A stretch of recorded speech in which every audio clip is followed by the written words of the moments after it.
Donc nous allons commencer cette conférence. Donc cette session est organisée par Think Project, qui va vous expliquer quelle est son offre et quels sont ses produits. Mais surtout vous parler du cycle de vie de la donnée tout au long de la vie de la construction, d'une construction. Et donc pour cet exposé, nous avons ici plusieurs personnes. Et, excusez-moi, j'ai pas mes lunettes.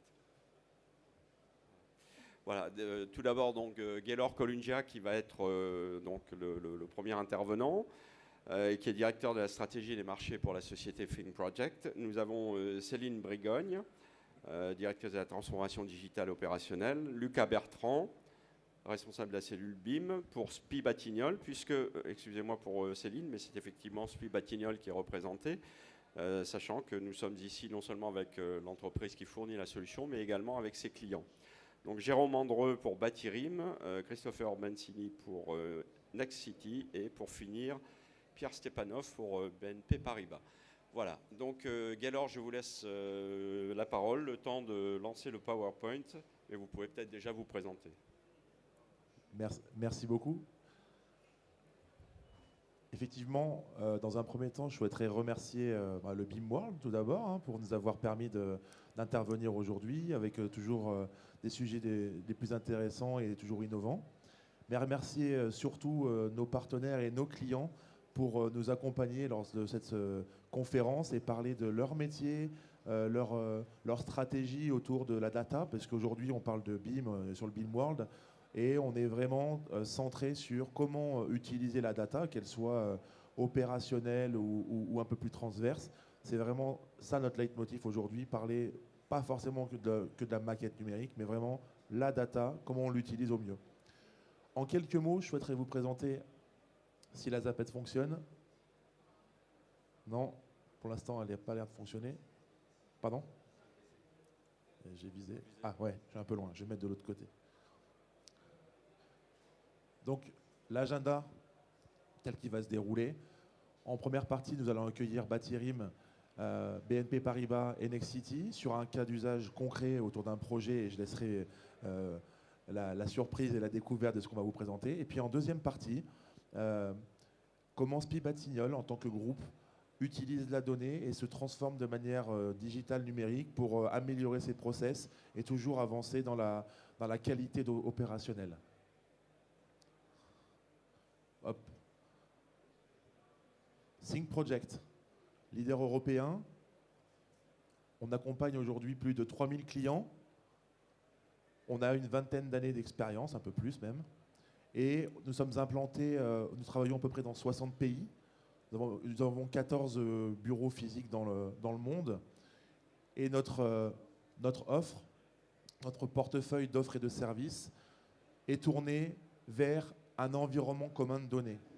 Cet environnement commun de données va pouvoir permettre à nos clients d'avoir des solutions et des services autour de la gestion des flux d'informations, quels qu'ils soient, que ce soit documentaire, que ce soit de l'information de projet, de l'information de conception, mais également très axé autour du BIM Management, avec des solutions très innovantes autour de la qualité des maquettes et de la préparation de la donnée avant de l'amener sur le projet et de pouvoir se permettre de contrôler l'information en amont. Du suivi de projet axé également sur la mobilité, donc le contrôle qualité sur le terrain. Donc là, on verra aussi un cas concret avec Batirim sur le volet opérationnel, comment utiliser la donnée sur le terrain, que ce soit en phase d'exécution, que ce soit en phase de livraison ou de déconstruction. La gestion de contrat, puisque la gestion de contrat fait partie intégrante de la donnée, donc est impactante sur le volet opérationnel. Quand on a une modification de contrat ou une malfaçon va impacter aussi la partie contractuelle, et puis des solutions tournées autour de l'exploitation de la maintenance. Donc cet écosystème de solutions permet à nos clients d'avoir un environnement commun de données, puisque toutes ces solutions sont interconnectées et permettent à nos clients de les utiliser et de les intégrer dans leur système d'information avec des API. En tout cas, si vous souhaitez plus d'informations, avec grand plaisir, on pourra vous accueillir sur notre stand. On est là essentiellement pour parler de nos clients, mais c'était pour repositionner un petit peu Think Project dans ce contexte. Alors, j'invite Jérôme. Tu veux venir ici ou tu veux rester je te passe la main. Donc, Jérôme va vous présenter un cas concret avec nos clients sur la solution Batirim et puis sur un projet cas réel.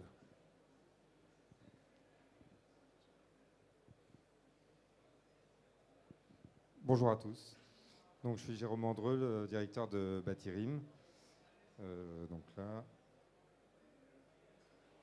Donc, au programme de cette première partie, une rapide présentation de la société Batirim, l'application qu'on appelle RIM, comme Resource Information Modeling, en opposition au BIM.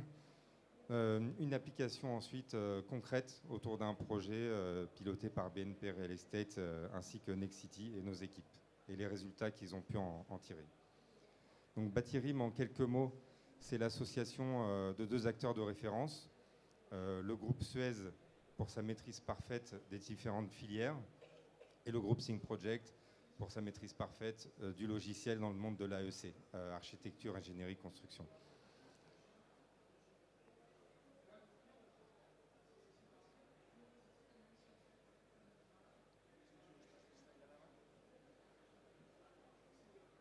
Pardon. Donc, l'activité de Batirim, elle est principalement liée à des services de conseil et d'AMO. Mais comme on est au BIM World, on va surtout s'attarder sur la partie applicative logicielle. Pour faire très simple, l'application, on prépare notre projet sur un ordinateur. Ensuite, on va faire de la saisie sur site en mobilité et on reviendra sur l'ordinateur pour récupérer l'ensemble des livrables. On a une bibliothèque qui est intégrée à l'application nomenclaturée avec l'ensemble des éléments que vous pourrez trouver sur un site existant bâti. Je passe très vite. Quand vous avez une ressource identifiée, vous rentrez dans sa fiche et vous avez l'ensemble des informations à qualifier. Donc ça va être le type de matériel utilisé, sa capacité à être réemployé, recyclé ou jeté. On peut déposer des éléments ponctuels, des luminaires, des portes. Pour chaque élément, on va rentrer dans sa fiche et mettre toutes les informations. On peut déposer des éléments linéaires. Donc l'application reprend tous les mètres des plans et va venir calculer ensuite la quantité de béton qui correspond ou de bois ou autre. Et des éléments surfaciques. Donc je passe très vite.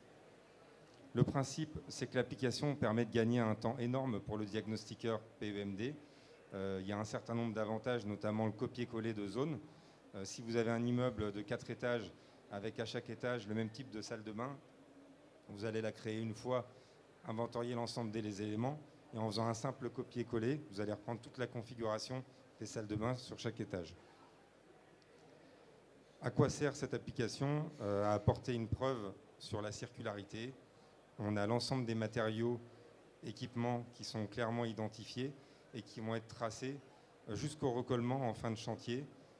Pour le donneur d'ordre, ça donne une visibilité parfaite et l'assurance que tout sera bien traité et finira pas dans un champ. Au niveau des livrables que l'application fournit, évidemment, il y a le CERFA réglementaire qui est rempli automatiquement, mais il y a également tout un tas d'autres livrables comme des listes de matériaux disponibles en réemploi qui vont permettre de se mettre en lien avec des plateformes, des KPI pour le pilote du projet qui va pouvoir, en cumulant avec d'autres projets, savoir combien de CO2 il a gagné sur ces 10 projets de l'année, combien de tonnes de bois il a économisé, etc. Donc les principaux avantages de passer par nos équipes, évidemment, c'est d'avoir une data recueillie en mobilité, localisée sur les actifs, puisqu'il y a beaucoup de solutions d'inventaire classiques, mais l'avantage de cette solution-là, c'est qu'elle permet de localiser les équipements en 2D aujourd'hui, en 3D demain. Évidemment, on va digitaliser, industrialiser tout le process, ce qui va limiter les erreurs et à terme générer un gain sur les coûts. Et surtout, toute cette organisation-là est au sein d'un écosystème local, puisqu'on est en partenariat avec les acteurs de l'économie sociale et solidaire et toutes les filières dans un périmètre restreint autour du projet pour aller faire des gains en logistique sur les traitements des différents exutoires.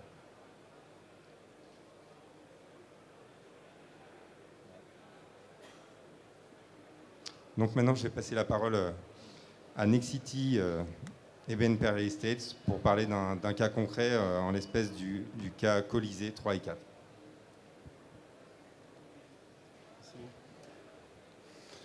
Bonjour, Pierre Stepanov, BNP Paribas. Je travaille au sein de la direction de la promotion immobilière et avec Christopher Bensini de Nexity, nous allons vous présenter un cas concret d'usage, une expérience client. Alors, le public est très tech, très data. On en est assez loin. Il faut bien comprendre que nous, on n'est pas utilisateur direct de la plateforme. On travaille pour ça avec Batirim. Par contre, ce qu'on peut vous exposer, c'est comment la plateforme nous aide à donner du sens à nos projets. Aussi bien pour nous conformer à toute la nouvelle réglementation, mais surtout, c'est vraiment dans l'alignement de notre démarche globale de réduire notre empreinte carbone. Et c'est ce qu'on va essayer de vous montrer là, avant de redonner la parole sur les aspects un peu plus techniques.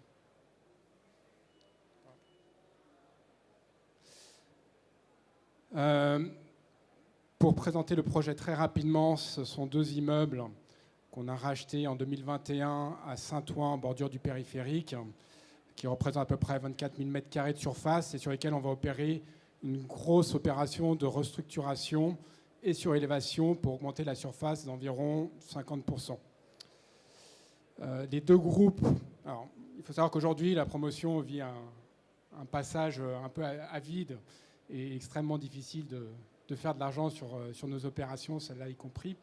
Par contre, ça devient un enjeu majeur, une préoccupation majeure de réduire l'empreinte carbone de nos projets et d'avoir une démarche globale de préservation des ressources pour une conservation, un impact minime sur le climat. Donc les 2 groupes ont tous les 2 des trajectoires carbone, économie circulaire extrêmement ambitieuses, qui vont bien au-delà de la réglementation.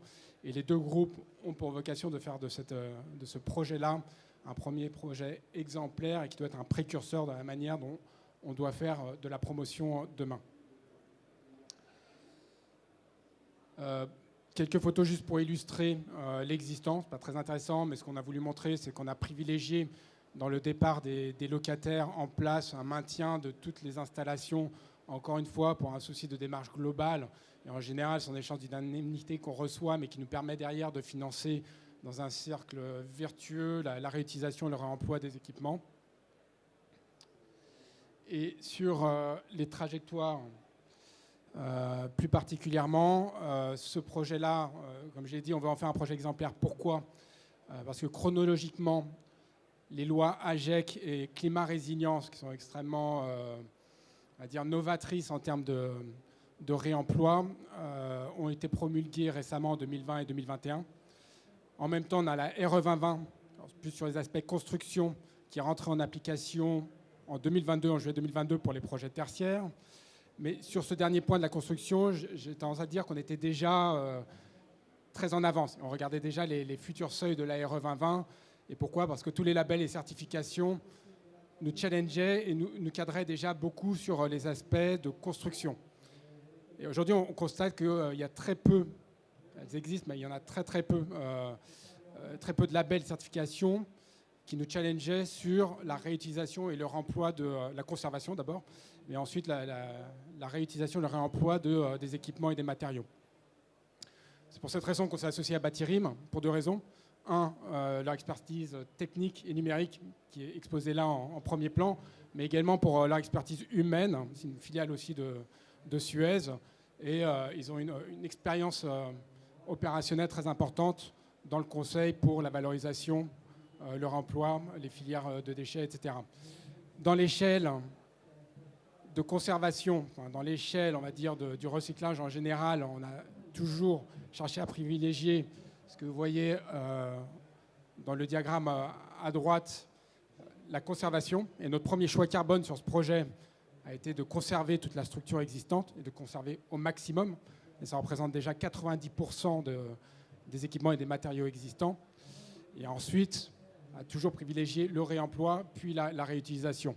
Et ça représente 10% seulement, mais 10%, ça représente quand même quelques milliers de tonnes. Christopher y reviendra. Et c'est vraiment sur cette partie-là qu'on a travaillé dans la finesse et une granulométrie beaucoup plus fine avec l'outil Batirim. Voilà. Moi, je vais laisser la parole à Christopher, qui va vous exposer plus concrètement comment nous avons utilisé l'outil pour nous aider à améliorer nos performances et préparer nos chantiers de curage et de construction.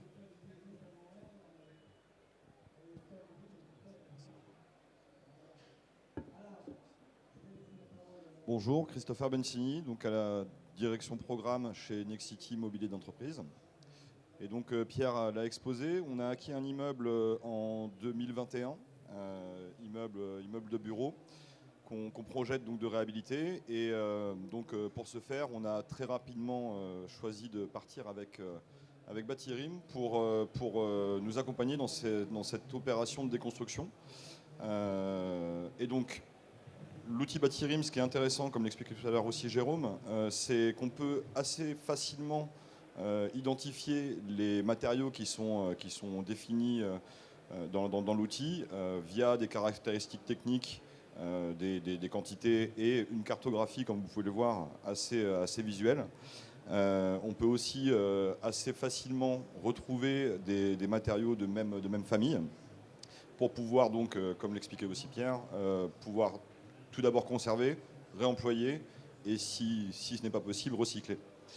En fait, avec cet outil, il y a la possibilité d'avoir des outils de décision pour la maîtrise d'ouvrage qui sont de la sorte.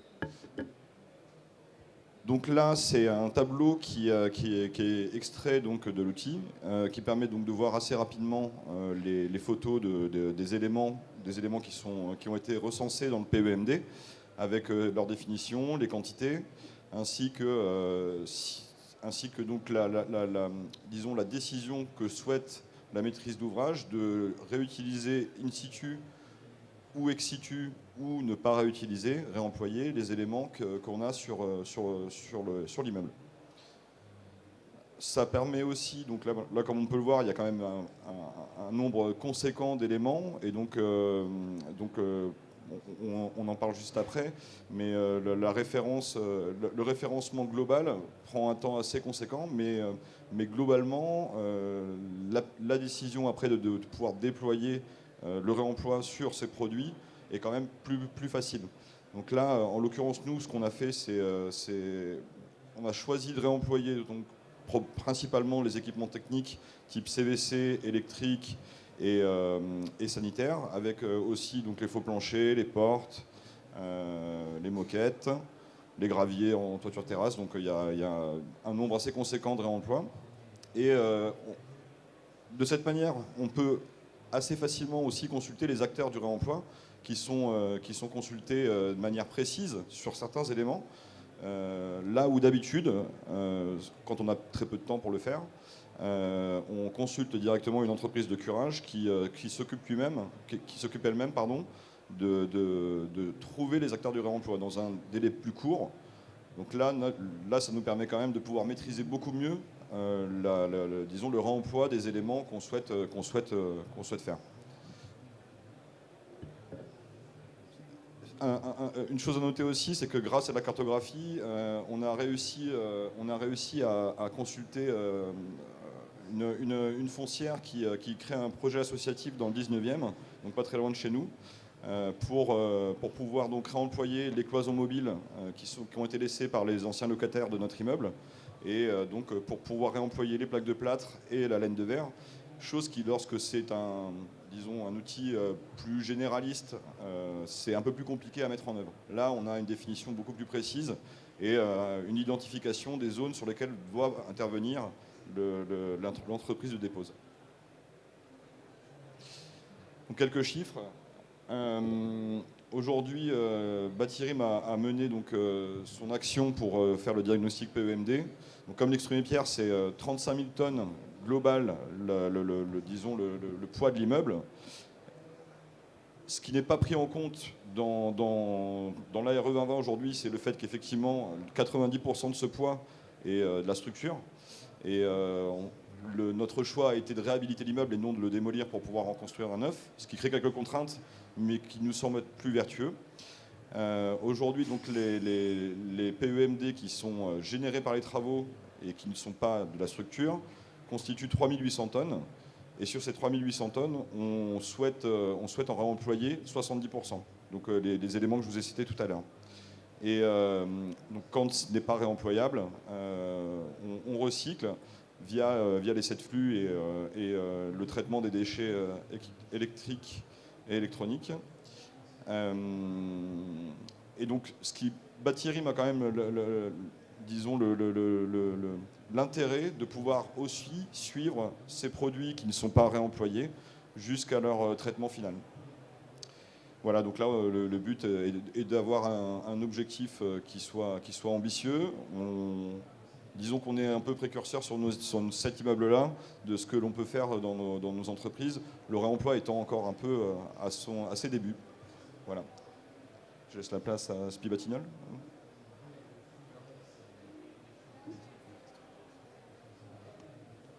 Merci.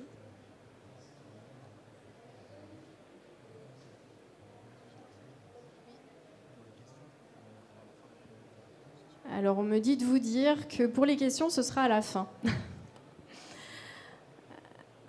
Alors, juste...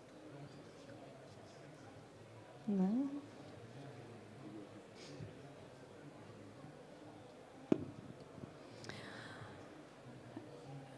Alors, je m'appelle Céline Bricogne, je suis directrice de la transformation digitale opérationnelle au sein du groupe Spibatignol. Mon rôle, en fait, au sein du groupe, je le traduirais en booster la performance de l'entreprise au travers de l'usage du numérique. Alors, comment faire ? Je dirais que j'ai 3 axes. Le premier, c'est d'harmoniser et de rationaliser les outils groupes utilisés par l'ensemble des métiers, mais également de simplifier le quotidien des équipes. Et pour ça, je m'appuie beaucoup sur tout le parcours professionnel que j'ai réalisé au sein des équipes de Spibatignol Construction sur des rôles opérationnels. Voilà, et je suis accompagnée de Lucas, à qui je passerai le micro tout à l'heure. Alors, pour vous parler de l'évolution des métiers, je suis désolée, voilà. Je vais commencer tout d'abord par vous présenter le groupe Spibatignol, puis vous retracer l'historique, un peu d'historique de cette transformation digitale vécue au sein du groupe.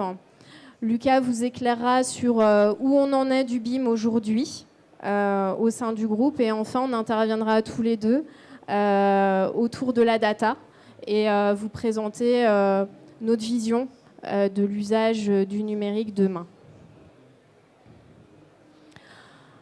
Alors Spibatignol, en quelques mots, donc Spibatignol, pour ceux qui ne connaissent pas, est une entreprise générale de construction qui a plus de 170 ans d'expérience et qui a su, je dirais, traverser toutes ces années en osant, en se réinventant pour accompagner l'évolution des mondes. Spibatignol, c'est également un groupe indépendant qui est détenu majoritairement par ses salariés et ses managers actionnaires qui ont tous, je dirais, la volonté de travailler sur le bien-être des collaborateurs qui composent le groupe, mais également de travailler sur la qualité de vie des usagers dans les ouvrages que nous réalisons. C'est un groupe qui compte plus de 8000 collaborateurs qui sont investis dans différents domaines et d'expertise, à savoir la construction, les travaux publics, le génie civil et les fondations, l'énergie, l'immobilier, mais encore de manière un peu plus récente, les aménagements paysagers et environnementaux. C'est un groupe qui est implanté essentiellement en France avec 188 implantations, mais également une dizaine d'implantations à l'international. Et plus globalement, je dirais que c'est un groupe qui a investi beaucoup et de plus en plus pour répondre aux enjeux et aux problématiques RSE et du numérique. Alors un peu d'histoire, et justement en se focusant sur le numérique. Je dirais que le numérique, on l'a rencontré à peu près en 2014 au sein de SPI Batignolles, avec l'arrivée en force à cette période-là du BIM. En effet, le BIM était un peu partout dans la presse, beaucoup d'articles relayés dans le Moniteur. Et si je me remets à cette époque-là, en 2014, on voyait le BIM comme, allez, on va changer de logiciel, on va passer d'AutoCAD à Revit, comme on est passé de la planche de dessin à AutoCAD. On voyait le BIM comme, on va passer de la 2D à la 3D, bref, ça ne va pas bouleverser nos manières de faire et nos manières de produire. Sauf que depuis quelques années, en fait, tout s'accélère. Le monde bouge plus vite que jamais, on le voit, et on fait face à de nombreux défis, je dirais des défis qui se voient, qui sont vraiment visibles. Je vous en ai cité 4. Le premier, c'est l'enjeu écologique. On y est tous. Voilà, c'est un enjeu qui est visible, on en parle partout sur le salon. Et donc, il nous faut maintenant réaliser des ouvrages en minimisant leur empreinte environnementale, mais il faut également les réaliser dans un process qui minimise également cette empreinte environnementale. Donc, il n'y a pas que l'ouvrage final, il y a également la manière de le produire. Deuxième enjeu important, la performance, que j'ai résumé en qualité de réalisation. Voilà, donc on traque en fait toutes les sources, je dirais toutes les tâches plutôt de non-valeur ajoutée. Troisième enjeu important, les ressources humaines. Nous sommes confrontés en fait à des problématiques de recrutement. Donc il nous faut amener une vision plus globale, donner du sens pour attirer ces nouveaux talents. Et enfin, donc un enjeu numérique qui bouleverse nos vies quotidiennes. On est tous impactés au quotidien par l'arrivée du numérique.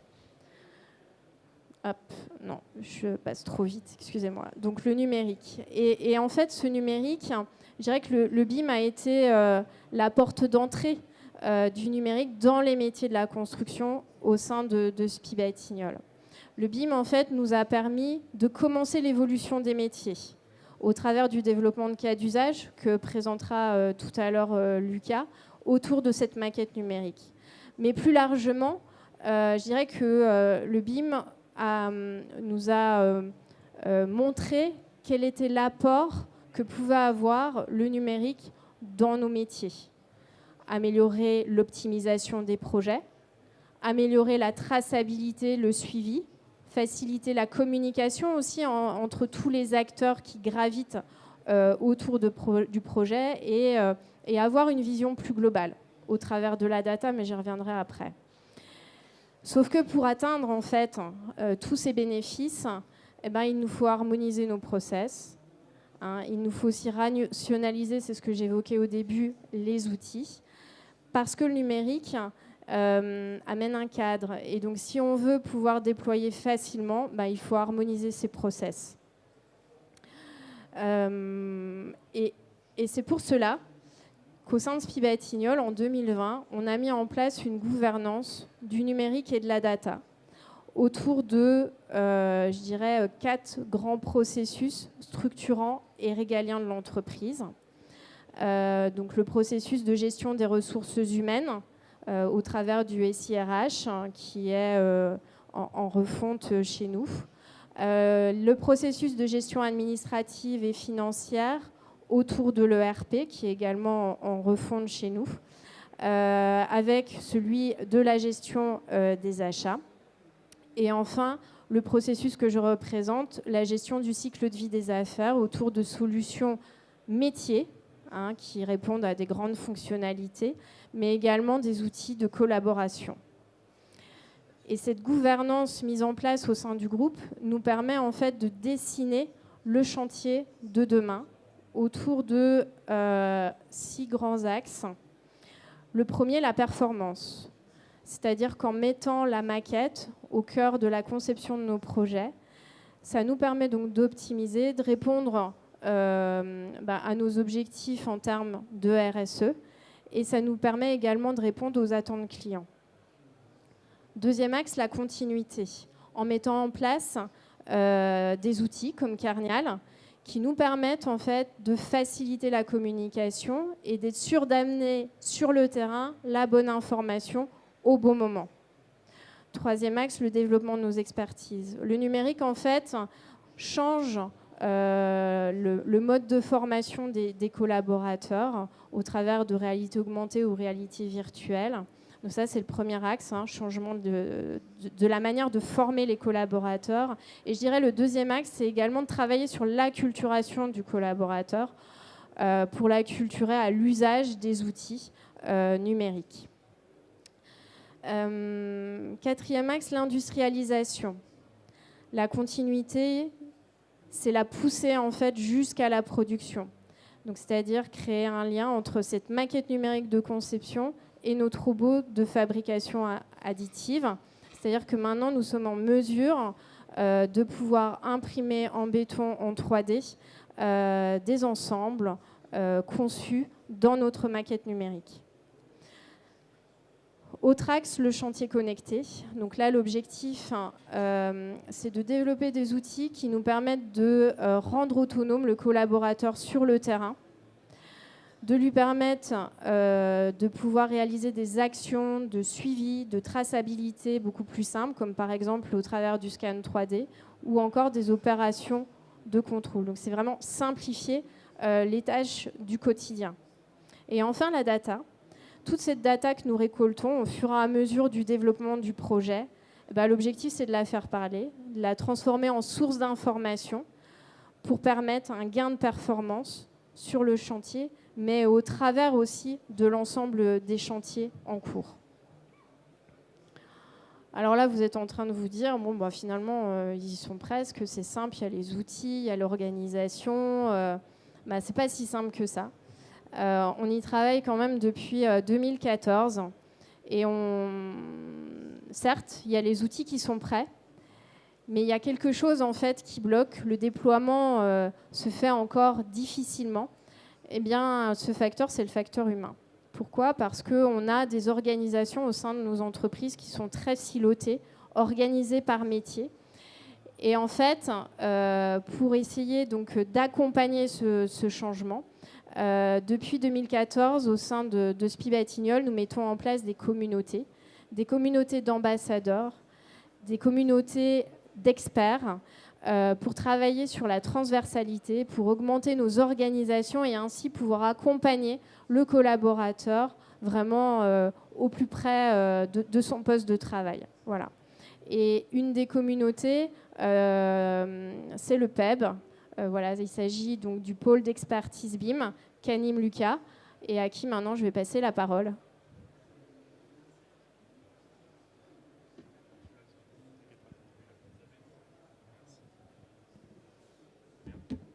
Alors bonjour à tous. Donc, merci Céline pour cette intervention. Donc effectivement, je suis le pilote des experts BIM de SPI Batignolles.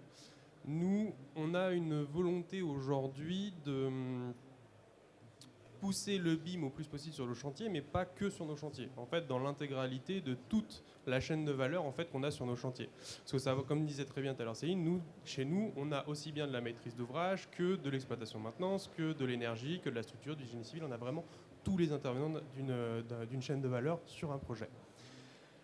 Donc, on a forcément des enjeux qui sont multiples. Énormément d'enjeux dans le numérique. Après, aujourd'hui, dans le BIM, on a quand même fait un constat, c'est que sur le BIM, au final, qu'est-ce qu'on en utilise ? On sait que le BIM, il y a énormément de dimensions différentes, et nous, chez nous, la plupart du temps, on va utiliser de la coordination, faire de la synthèse, de la communication. C'est toujours la même chose qui revient. Nous, ce qu'on veut aujourd'hui, c'est d'avoir justement un BIM plus collaboratif, pousser le collaboratif au plus loin. C'est-à-dire rajouter une dimension de gestion de problématiques sur les chantiers, et surtout d'être un outil pour les chantiers. Pour ça, nous, ce qu'on déploie aussi, c'est aussi de la 4D, de la 5D, de la 6D. Alors normalement, tout le monde dans la salle sait ce que c'est maintenant, aujourd'hui, au bout de quelques années. Et c'est ce qu'on déploie. On déploie des outils qui répondent à des besoins spécifiques chantiers. On n'est pas là pour faire du BIM, on est là pour répondre à un besoin soit d'un partenaire, soit nos besoins à nous, mais que ce soit quelque chose d'utile. Et c'est là où ça devient intéressant, c'est que par exemple sur une 4e dimension, on vient intégrer le planning directement dans notre maquette et on vient pousser... Je recule, je m'approche trop. Du coup, c'est là où ça devient intéressant, c'est que le planning, quand on l'intègre dans une maquette chantier, on arrive à y intégrer un suivi en fait, d'avancement du chantier et venir le suivre avec des outils, comme l'outil par exemple avec Carnial, dans lequel nous, on fait un suivi d'avancement du chantier, on vient pointer les éléments au fur et à mesure, ou avec d'autres solutions, comme un partenaire qu'on a aussi avec 442, où on vient automatiser une reconnaissance des éléments qui sont construits au fur et à mesure du temps, et comme ça vient s'intégrer dans une plateforme. Donc on a plusieurs outils comme ça, juste pour répondre à un besoin de temps. Après, on a des outils sur de la quantité, du coût et des choses comme ça, etc. Donc ça, bon, c'est des outils un petit peu plus classiques, ou alors sinon on en développe même pour nous. Là, ce qu'on est en train de travailler dessus, actuellement, ça va être sur de la 6e dimension, c'est tout le sujet de RSE. On est un peu là aussi pour ça.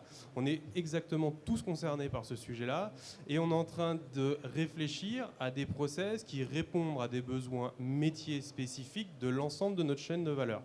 Ce qu'on est en train de déployer. Demain, nous, là où on veut aller, c'est d'imaginer peut-être un BIM différent qui prend plus un rôle sur du RSE, sur de la qualité. C'est de la qualité de réalisation et de l'intégration de RSE, d'empreinte carbone, calculer notre empreinte carbone. On est tous concernés par ça. Et pour ça, on a deux grands leviers, qui sont de l'industrialisation. Si on arrive à industrialiser plus nos métiers, on arrivera à améliorer notre qualité, notre contrôle de notre qualité, notre suivi et aller du coup plus loin sur de l'empreinte carbone, parce qu'il faut quand même, on va pas se cacher, mais généralement les entreprises générales, on est des bétonneux, donc forcément ce que nous on sait faire, c'est pas quelque chose de complètement décarboné, ça c'est clair. Mais en tout cas, on travaille, on fait tout pour travailler et faire diminuer au plus possible notre empreinte carbone. Et ça agit pas aussi bien par la maquette que d'emmener une maquette sur un chantier et d'avoir des usages spécifiques sur des chantiers et répondre à des besoins de l'ensemble de nos intervenants. Si je continue, hop, je vise le... Ouais. Si je continue, donc du coup on va parler un peu plus de data. Déjà, on va mettre un peu un cadre. Déjà, qu'est-ce que c'est qu'une data ? Je vais faire une petite définition assez rapide pour que tout le monde soit un peu d'accord sur la data. Déjà, ce que c'est qu'une donnée. Une donnée, il s'agit d'une information brute sans aucun contexte. Donc c'est quelque chose qui n'est pas exploitable. Il ne peut pas être exploité dans l'état. Alors, comment nous, on a décidé de la rendre exploitable pour nos métiers ? C'est déjà dans un premier temps, et c'est peut-être les choses qui a manqué dans... Bon, j'ai une petite vie quand même, maintenant depuis quelques années dans le BIM, c'est souvent ce que j'ai toujours expliqué aussi bien à nos partenaires ou en tout cas en interne, c'est qu'il faut définir quelle est la donnée qu'on va rechercher selon le besoin métier. On ne va pas rechercher de la donnée pour rechercher de la donnée. Qu'est-ce qui nous intéresse ? Et c'est ça en fait qui est le plus intéressant, c'est de comprendre le métier et savoir quelle donnée va être intéressante pour lui et qu'est-ce qui va lui faire gagner du temps. Généralement, quand on gagne du temps, du coup, il peut faire autre chose et une tâche a plus de valeur ajoutée. Ensuite, on va venir harmoniser et obtenir des données organisées, structurées et cohérentes. Forcément, si on sait ce qu'on va chercher, on va pouvoir harmoniser tout ça et du coup, venir exploiter pour en faire d'autres usages. Une fois qu'on a notre dataset, on peut aller exploiter ces données-là et aller encore plus loin. Et surtout, notamment, monitorer. Donc là, je vais laisser la parole du coup à Céline Briconne qui va conclure du coup notre explication avec la data. Et ensuite, vous pourrez poser des questions.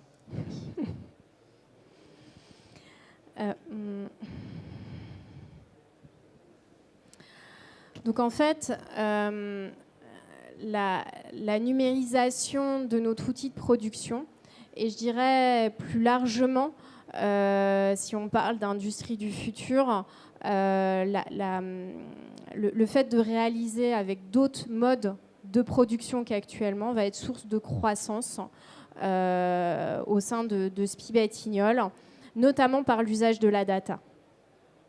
Je vais commencer par deux constats. Le premier, c'est qu'à l'heure actuelle, ces données opérationnelles, c'est vrai chez SPI Batignolles comme dans d'autres entreprises, elles sont très éparpillées. On en a dans des mails, on en a dans du SharePoint, dans des Teams, dans des serveurs, qu'ils soient internes ou externes, ou des plateformes, et il nous reste encore du papier, voire de la communication orale. Donc des données très éparpillées du point de vue opérationnel. Deuxième constat, c'est que l'on a un chantier, c'est ce qui est représenté sur la gauche. Le chantier reste une addition de tâches. Il y a des personnes en charge du planning, d'autres en charge du matériel, d'autres en charge de la sécurité, etc., etc. Donc nous sommes sur une addition de tâches. Sauf qu'aujourd'hui, face aux enjeux, notamment écologiques, il va falloir qu'on ait des chantiers beaucoup plus agiles, qui sachent s'adapter. Et donc pour qu'ils puissent s'adapter, il faut qu'on construise une vision plus globale, d'accord, et qu'on passe de cette addition de tâches à, je dirais, une intelligence un peu plus interactive. Cette intelligence interactive, dans l'industrie manufacturière, on commence à entendre parler de ces termes de cerveau-facture. Et je trouve que l'image, elle est belle. En fait, l'idée, c'est de construire une cerveau-facture. Donc notre objectif chez SPIE Batignolles, c'est bien d'industrialiser le processus de construction, de passer, en fait, je dirais, d'une addition de tâches à une multiplication de tâches, de passer d'un produit, d'un ouvrage réalisé, fini, tel qu'on l'imagine, à également de pouvoir récolter de la donnée opérationnelle, c'est-à-dire récolter des règles métiers, récolter du savoir-faire, pour construire, en fait, un système d'information qui viendra supporter, aider, accompagner la production de demain. Voilà. Eh bien, écoutez, merci beaucoup. Merci à nos clients. Sans nos clients, Think Project n'existerait pas. Donc, merci à vous pour votre confiance. Merci à vous aujourd'hui pour avoir intervenu. C'est un exercice jamais évident de pouvoir partager ses idées et ses valeurs devant une assemblée. Mais en tout cas, encore une fois, merci beaucoup. Merci au BIMworld pour l'organisation. Et puis, si vous voulez continuer la discussion après la conférence sur... vous avez besoin d'approfondir les sujets sur des démos concrètes, sur des cas d'usage, etc. Vous pouvez nous rejoindre sur notre stand Think Project, mais également, il me semble que Next City, vous pouvez aussi accueillir des personnes, Thierry, mais autres. On peut se rejoindre et continuer les échanges post-conférence. Merci à tous et je vous souhaite un bon salon et une excellente journée.